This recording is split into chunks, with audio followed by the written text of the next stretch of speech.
Fala galera, beleza? Olha quem tá aqui de novo, o professor Paulo, professor de Geografia do Enem, aqui do Cultive. Como é que vocês estão? Tudo tranquilo? Todo mundo estudando, prestando atenção nas aulas, assistindo, anotando? Se todo mundo está estudando, tenho certeza que vocês irão matar a pau nessa prova.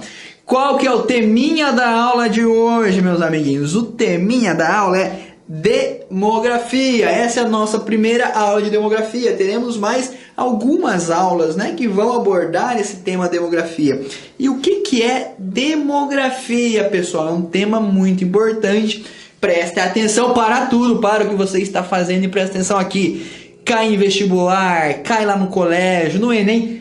Toda hora ali na prova alguma coisinha vai aparecer de demografia. Então, presta atenção que a aula é importante. Introdução à demografia. Beleza? A demografia fala sobre o quê? Sobre a dinâmica da pessoa. É como que uma sociedade, dinâmica da pessoa, não, desculpa, a dinâmica da população, quais são os fatores que envolvem na composição daquela sociedade, daquela população, quantas pessoas nascem, quantas pessoas morrem, qual que é o número de trabalhos, quantos desempregados, quantos imigrantes chegam, quantos saem, qual que é a taxa de fecundidade, a taxa de natalidade, a taxa de mortalidade, população economicamente ativa, números de crianças, números de jovens, números de adultos, números de velhos. Então, demografia envolve muito dados. Então, está sempre ligado a dados. No Brasil, pessoal, fonte importante que traz dados referentes à população é o IBGE. Então, quem tiver um tempinho, procura lá na internet, vai lá no IBGE e vê como que é desenvolvido, como que é distribuída a questão social do Brasil, a questão econômica, né? Então, demografia é a formação de uma sociedade. Nessa primeira aula, o que nós iremos discutir, o que vamos abordar? Vamos falar de teorias demográficas. Então, quais foram os primeiros autores que falaram sobre essas teorias, certo? Então, o primeiro autor, o primeiro cara a se preocupar ou a preocupar-se com a demografia, com a questão do crescimento populacional, foi Thomas Malthus. E o que Malthus falava? Lá em 1798, Malthus falava que a população tinha que ser controlada, ele preocupava-se com o crescimento da população e com a produção agrícola, né? Em resumo, Malthus vai falar que se naquele período a população crescesse pelo tanto que estava crescendo e a produção agrícola também crescesse naquele ritmo que estava, uma hora o mundo entraria em colapso e faltaria comida e morreria muitas pessoas, né? Claro que depois Malthus vai ser desbancado, a teoria dele vai ser deixada para outro lado, mas então Malthus defendia que a cada 25 anos a população dobraria. Que a população crescia em ritmo acelerado, né, crescimento acelerado da população, chegando ao máximo e começaria a faltar comida por causa do crescimento acelerado e a demanda da produção agrícola não daria conta de abastecer a crise. Então, íamos ter no país, segundo Malthus, no mundo, muitas pessoas, né? Então, nasciam muitas pessoas nas famílias e a produção agrícola era menor, né? O período da... Então, o que Malthus falava? Que teria que ter um controle da natalidade. E qual foi o período? O período da primeira Revolução Industrial. Uma das explicações pelo alto número de nascimentos nesse período, meus colegas, que naquele período a indústria, ela, além de homens, né, trabalhava também crianças, né? Então, se um casal tivesse, por exemplo, dois filhos a partir de uma idade, uns 10 anos, já estariam aí na indústria trabalhando, então traria mais renda para casa. Então, imagine um casal com 8 filhos trabalhando, mais renda. Então, criança nesse período era mão de obra, então por isso que tinha uma das grandes taxas de natalidade, tirando também a questão do controle, também não existia, a questão da saúde também, né? Não existiam políticas públicas preventivas, né, no controle da natalidade. Mas isso também não quer dizer que com o nascimento de pessoas faltaria comida, porque Malthus não contava com o desenvolvimento da tecnologia, da técnica. Então, Malthus defendia o controle rígido da natalidade. Qual seria a solução para Malthus nessa questão? Em um primeiro momento, casamento tardio defendia, né, que as pessoas casassem mais tarde, assim teriam menos filhos, né? A época produtiva ou reprodutiva, né, do casal seria menor. E também a abstinência. Essa abstinência, pessoal, é aquela abstinência assim, seria abstinência sexual. Então, Malthus diria que os casais não podiam fazer muito amorzinho assim não, para não ter muitos filhos. Então, defendia tanto o casamento tardio como a questão da abstinência sexual, ou abstinência de ter relações para não ter tantos filhos. Eu vou dar um exemplo aqui, o exemplo do prof, na questão da produção de alimentos e da produção da população e dos alimentos. Então, por exemplo, aqui numa escala, os alimentos, vou colocar com a letra A, seria uma produção aritmética. Então, a produção vai subindo, né? E a população, como é que seria a produção da população? Seria uma produção geométrica, né? Então, chegaria no momento que ia crescer tanto que teríamos muito mais pessoas e menos alimentos. O que seria? Ia ocorrer um colapso aqui, daria o colapso, e esse espaço aqui ia estar o problema. Muitas pessoas e pouco alimento, trazendo uma falta grande. Claro que Malthus não contava com a tecnologia, com o desenvolvimento tecnológico que futuramente foi capaz de suprir a falta de alimentos no mundo. Depois que foram inventadas sementes híbridas, né? Sementes que produziam mais, técnicas de plantio. A troca de plantio na terra também fez com que esses alimentos diminuíssem.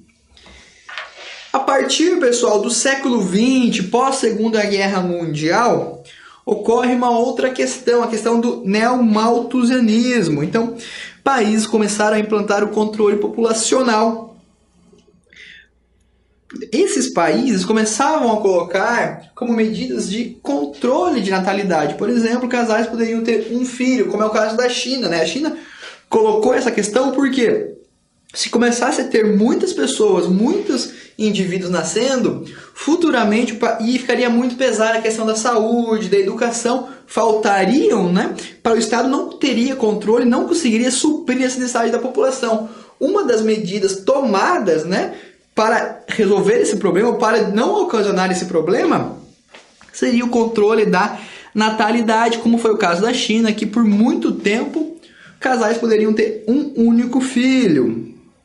O que diria o neomalthusianismo? Se a natalidade não fosse controlada, começariam a ter grandes colapsos e elevação dos gastos públicos, faltaria muito equipamentos, muitos bens públicos para esse número de pessoas.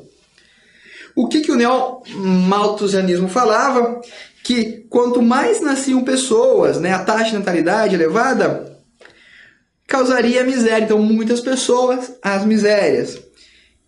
E o Estado deveria ser o responsável por controlar o controle populacional, tomando medidas para que não houvesse esse crescimento exagerado.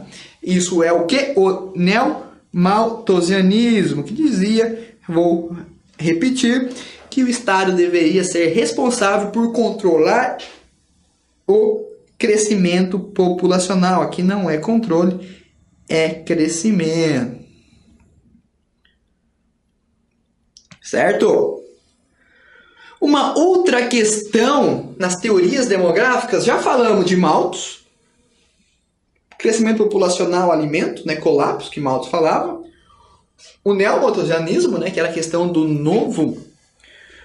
controle do crescimento populacional por meio do Estado. E agora vamos falar do movimento reformista ou marxismo.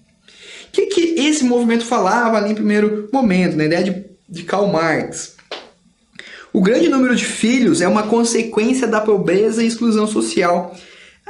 A questão de ter muitos filhos advém da situação de miséria. Então, ao contrário do que o neomalthusianismo falava com que ter muitos filhos traz a miséria, o marxismo falava que não. estar na miséria faz com que eu tenha muitos filhos. Por quê? As pessoas não tinham acesso a políticas públicas, não conheciam, né, a parte do controle. Então, no período reformista, o marxismo fala que o Estado deve investir em educação e saúde e depois em planejamento familiar para que essas pessoas sejam conscientizadas e depois viriam a ter um número adequado de filhos para que não entrassem em miséria, né? O marxismo também fala a questão que a história, né, explica o meu presente, o que as pessoas viveram no passado faz com que elas cheguem até o momento. Se eu nasci filho de operário num bairro pobre, provavelmente nessa história ia explicar a minha realidade hoje. A questão do material histórico dialético, ou materialismo histórico dialético, que a história explica muito das coisas, né, como vem contendo que os operários devem romper com o sistema, com o capitalismo, né, para tentar uma vida melhor. Isso é uma outra questão, fica lá mais para a aula de filosofia. Mas voltando aqui para o reformismo marxismo, diria que o Estado sim deve investir em educação e saúde para que as pessoas sejam conscientizadas e as mesmas comecem a planejar o desenvolvimento de suas famílias.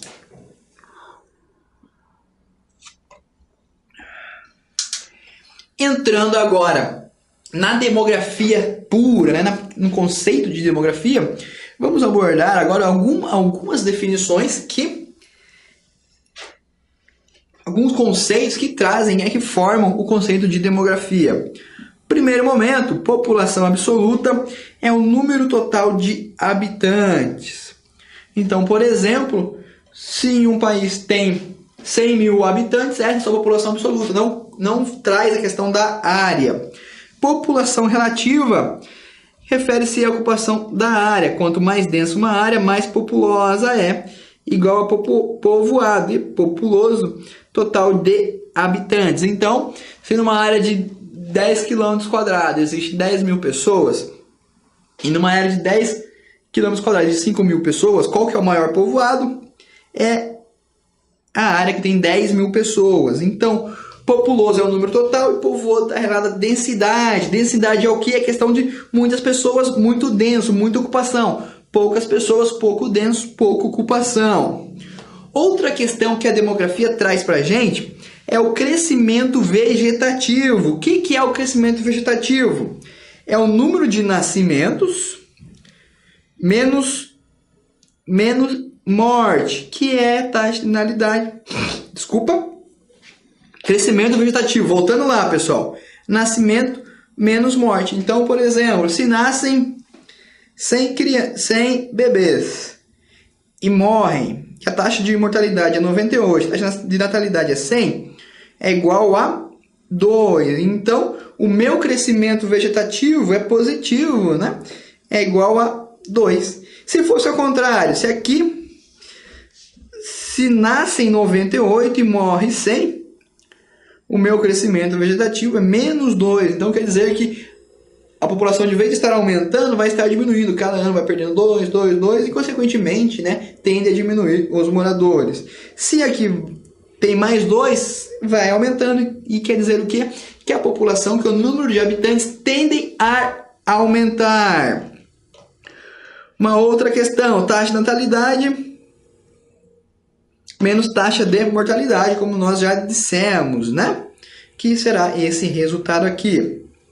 E o que é a taxa de mortalidade, pessoal? A taxa de mortalidade seria o número de mortes vezes 1000 dividido pelo número de habitantes no período de um ano. Então, se tivesse aqui 200 mortes, seria vezes 1000 dividido no número de habitantes. Aquele resultado é a sua taxa de mortalidade, 5,5, 2,2, o resultado que der é a taxa. E quais são os tipos de mortes, né, que essa taxa envolve? Então, envolve a acidental, pessoas que morrem por acidente, né, temos essa taxa. Perinatal, pessoas que perdem os bebês, né, antes de nascer, a partir da 28ª semana ou mais semanas, né, as mulheres que perdem os bebês nas barrigas. Maternal, que é logo depois do nascer. Infantil, né, que é crianças. E especificação etária, que são mortes, por exemplo, de 20 a 30 anos, de 30 a 40 anos. Então essas são algumas taxas que envolvem, né, que fazem parte da questão da mortalidade, que é um assunto meio macabro, né, mas faz parte também da demografia.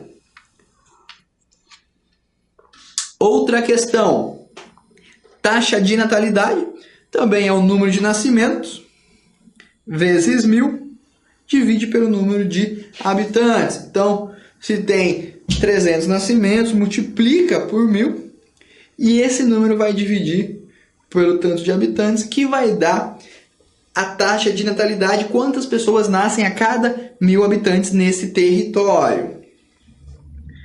Voltando ali para assuntos que envolvem também a questão da demografia. Migrações, já falamos bastante sobre migração, o que é migração, né? Um assunto bem importante. Imigrante, quem entra no local. Então, quem está chegando aqui no Brasil é imigrante. Os italianos que chegaram são imigrantes, os alemães e vice-versa. E emigrante é quem sai. Brasileiro saiu para morar nos Estados Unidos, é um emigrante. Taxa de fecundidade, pessoal, é o número de filhos que uma mulher tem durante ou ao longo da vida. Então, é a média de quantos filhos a mulher tem, né? Por exemplo, dos seus 18 aos 45 anos, né? Então é dividido na conta e chega a taxa de fecundidade num país. PEA, população economicamente ativa. Esse também faz parte da demografia. O que é a PEA? É a população apta a trabalhar, ou pessoas que estão trabalhando, né? Que estão no mercado de trabalho ou que estão à procura do trabalho. Essa é a formação da PEA. Setor primário, secundário e terciário. Já tivemos uma aula própria falando dos tipos de setores, né? Mas para relembrarmos, os setores primários, quem trabalha na primeira fase, na extração, lá na extração da madeira, do minério, na produção agrícola, na criação de animais. Esse é o setor primário. O setor secundário é a questão fabril, é a fábrica, são as metalúrgicas, as empresas que produzem, as automobilísticas, as empresas automobilísticas. Construção civil também é o setor secundário. E terciário é a questão de serviço, onde quem presta serviço, educação, saúde, comércio, quem vende ali no mercado. Esse é o setor terciário, é o setor que abriga o maior número de empregados no Brasil. Eu trouxe aqui pra gente, pessoal, alguns mapas, né? E o primeiro ele traz a densidade demográfica no mundo. Então ele vai abordar número de habitantes por quilômetro quadrado, desde a cor mais escura aqui, onde representa o maior número nessa região aqui da Ásia, e regiões com menos habitantes por metro quadrado. O Brasil, na cor amarelinha, fica aqui na região de 26 a 50 pessoas por quilômetro quadrado, visto que o Brasil é um país muito extenso, né? Então é um país pouco denso, então é um país populoso, com grande população, mas não tão povoado, então é mais populoso do que povoado. Os Estados Unidos ficam na mesma faixa etária aqui do Brasil. O Canadá já está aqui nessa faixa aqui de 0 a 12, né? Então é bem pouco habitado. O Canadá, a Groenlândia, a Rússia também, né? Então são países poucos habitados. Maravilha! A China está aqui 101, né, 200, é o país mais populoso do mundo, né, a China mais aí de 1 bilhão de habitantes. Então são as áreas, são o que esse mapa traz pra gente. Como é ocupado, aqui a gente tem uma ideia de como é ocupado o nosso planeta. Então, áreas que são bem densas, áreas que não são tão densas aqui, né, que são poucos ocupadas, ainda que podem ser ocupadas, e áreas aqui são intermediárias, aqui áreas poucos ocupadas, como é o caso do Brasil, Estados Unidos relativamente pouco, né? A Canadá menos ainda, a Rússia menos ainda, né? Austrália, Brasil e Estados Unidos estão no mesmo nível na questão de densidade demográfica. Trazendo agora para o nosso país, exclusivamente para o Brasil, olho na tela, né? Para a gente ver como é que está essa questão. Qual que é a região aqui, se fosse uma pergunta, quais são as regiões mais densas, que a densidade demográfica é maior no Brasil? 1 minuto para você analisar esse mapa. O estado que tem uma densidade maior é Rio de Janeiro, pessoal, aqui no cantinho, e Distrito Federal. Seguido por São Paulo, né? Aqui também é de 100 a 299. Quais são as regiões mais vazias? Fica aqui no centro-oeste e no norte do país, com 0 a 9 habitantes por quilômetro quadrado. O sul fica aqui entre 50 e 99, Paraná e Santa Catarina, e Rio Grande do Sul entre 25 e 49, não tão denso igual os outros dois estados dessa região geoeconômica, região sul do país. Indo-se para outros assuntos, vamos falar agora de IDH. Tivemos também uma aulinha própria do IDH. Quem não viu, vai lá que o prof está explicando para você. O IDH é o Índice de Desenvolvimento Humano. Então, é definido pela ONU, né, que vai de 0 a 1. Mais próximo a 1, melhor a IDH, mais desenvolvida aquela sociedade, melhora a sua condição social, melhora a sua condição educacional e a sua condição financeira. Mais próximo a 0, menor é o seu IDH. Expectativa de vida, quer dizer quanto ser humano a população tende a viver. Então, países que têm uma expectativa de vida grande, como o Japão, e outros países têm uma expectativa de vida menor, como alguns países ali da Suazilândia, né? Na África, acho que é a menor expectativa de vida do mundo, e o Japão é a maior, né? Então, isso também faz parte da densidade geográfica. O Brasil tem mais ou menos, nossa expectativa de vida são 74 anos, se eu não estou enganado. O que faz parte também? Outra questão, desculpa, o que vamos discutir agora também é a questão do crescimento vegetativo ou crescimento da população, como se deu, né? Algumas fases aqui na questão deste crescimento. A primeira fase pré-industrial. Como que era a economia? A economia era rural, típica de países subdesenvolvidos, e a indústria ainda era familiar, tinha uma alta taxa de natalidade. Então, lembre-se, há um bom tempo atrás, lá na roça, nós tínhamos nossos avós, eles tinham mais filhos que nossos pais, né? Então, quem morava na roça tinha, na roça ou na área rural, tinha mais filhos, mas também a mortalidade era maior também na área urbana, porque faltava acesso à saúde, a saneamento básico, que fazia com que ocorresse um maior número de mortes. Segundo período de transição. Então, o êxodo rural, então pessoas saem das áreas rurais e vão para as áreas urbanas. Há uma mudança no crescimento vegetativo, porque a partir do momento que as pessoas chegam ao urbano, a cidade começa a oferecer uma quantidade maior de serviço, a educação, a saúde, né? Então é aí que ocorre o boom populacional. Então as famílias continuam a ter 4, 5, 6 filhos, né? Mas começam a morrer menos pessoas. Então faz com que a população aumente, a população se estenda.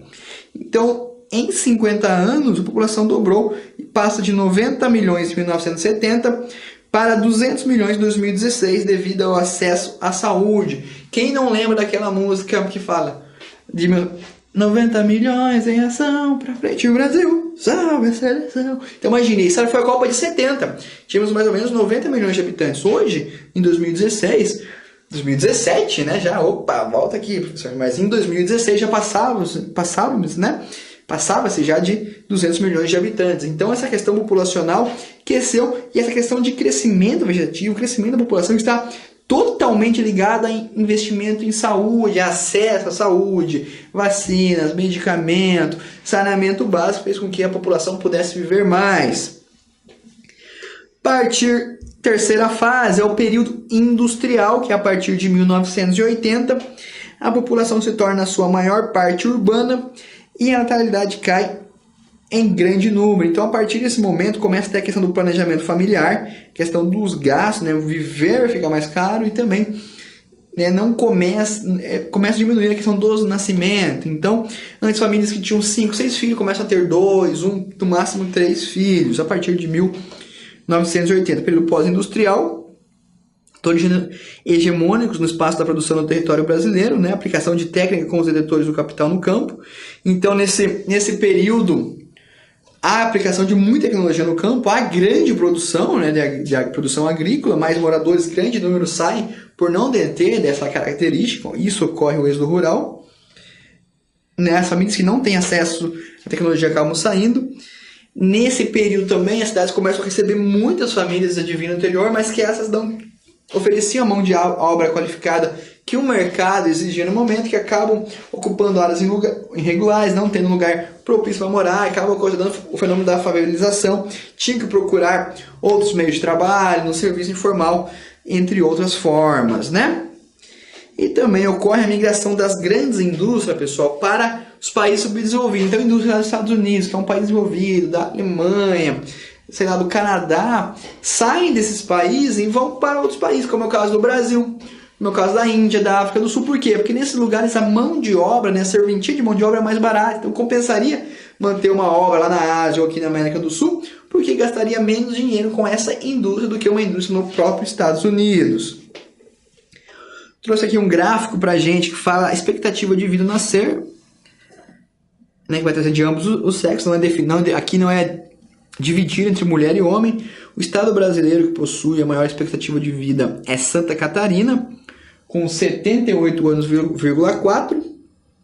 Depois seguido Distrito Federal, Espírito Santo, São Paulo, Rio Grande do Sul, Minas Gerais, Paraná, Rio de Janeiro, vice-versa. E o menor é o Maranhão, com 70 anos. Né? Então aqui a gente pode ter uma noção de quanto vive a população brasileira.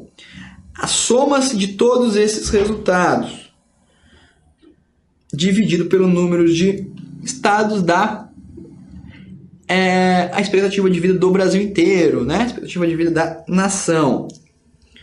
Uma outra questão é a taxa de fecundidade. Quantos filhos, em média, uma família tinha, uma mulher tinha, a partir da década de 40 até 2010. Então, ali em 1940, uma mulher tinha, em média, 16,16 filhos. 1950 sobe um pouquinho mais, 6,21 filhos. 1960 sobe um pouquinho mais, 6,28.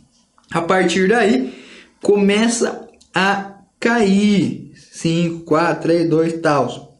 Mas por que, professor, que nascia tanto aqui e aqui nós tínhamos 90 milhões e aqui nós temos 200?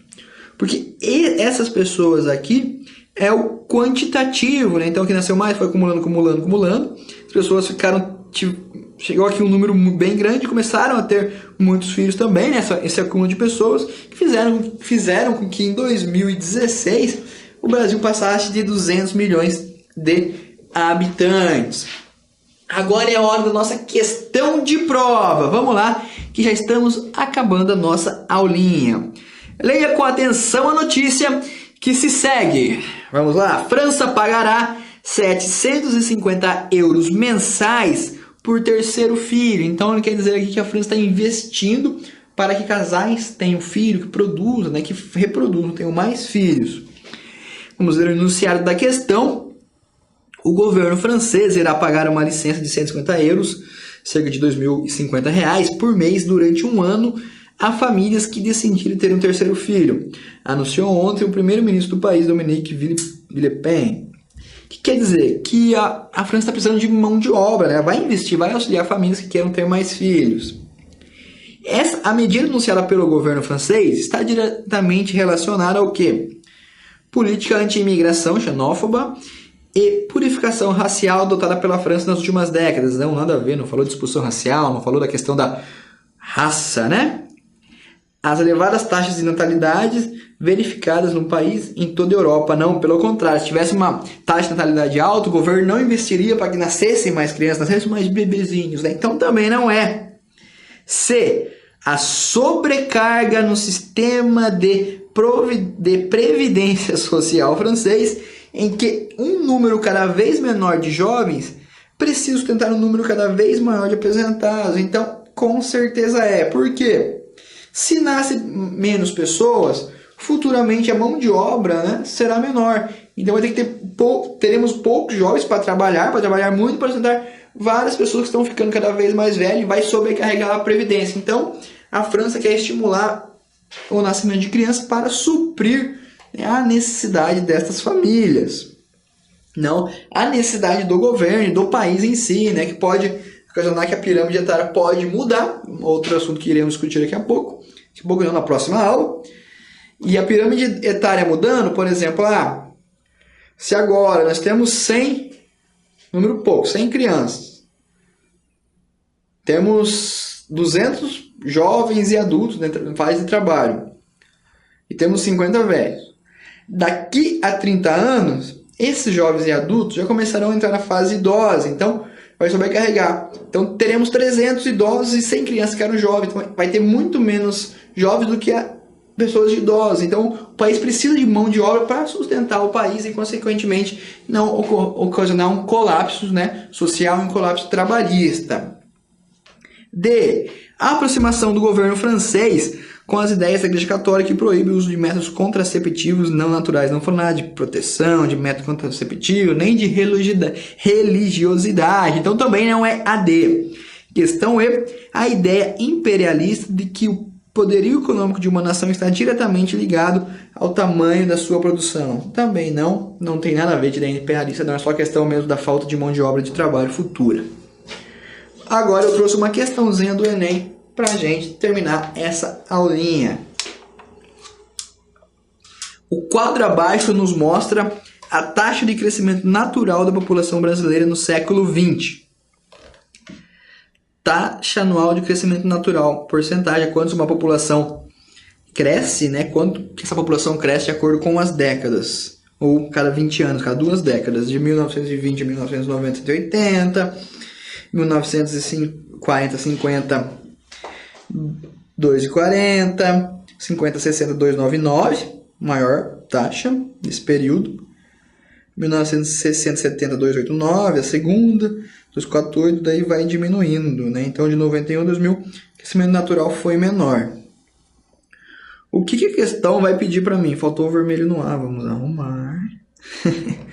Minha letra é muito bonita, né? Acho que todo mundo adora a letra do Prof. Paulo. Vamos fazer uma eleição aqui no Cultive com o professor que tem a letra mais bonita. Eu tenho certeza que eu vou ganhar, conto com o voto de vocês, caros alunos. Voltando para aquela questão, para análise do quadro, para o que interessa, né, meus amigos?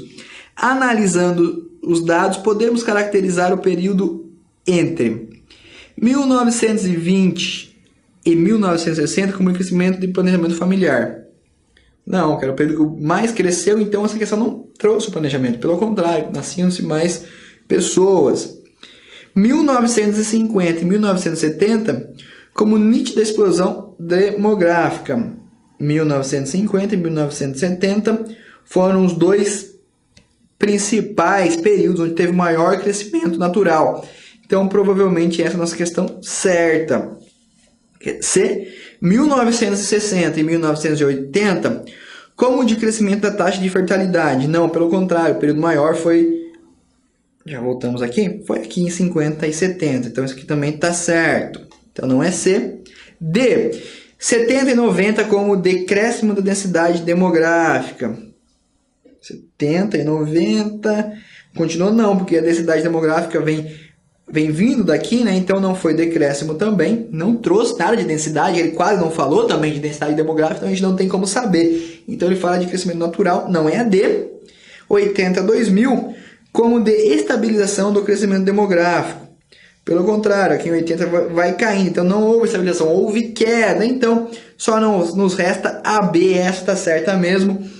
De 1950 e 1970 como nítida explosão demográfica, onde foi o período que houve o maior número de crescimento de pessoas ou houve aquele crescimento na população.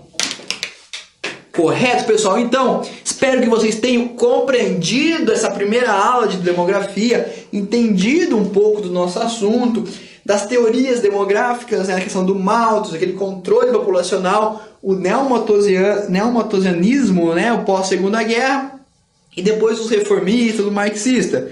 E por último, a questão mais seca, podemos falar assim, que traz alguns assuntos que estão ligados, algumas taxas que estão ligadas diretamente à demografia, que sempre estarão ali em alguma prova. Então, alguma hora pode pedir uma taxa de natalidade, uma taxa de fecundidade, um gráfico para você analisar a densidade demográfica ou como cresceu a produção agrícola. Então, a densidade vai trazer, a demografia vai trazer vários dados que correspondem à produção, à formação da população do país ou do mundo. Certo, pessoal? Muito obrigado pela atenção de todos. Espero que tenham gostado da nossa aulinha importante, assunto importante cai no Enem. Beleza, meus amigos? Muito obrigado. Um forte abraço a todos. E lembre-se, paz no coração, geografia na cabeça. Até a próxima!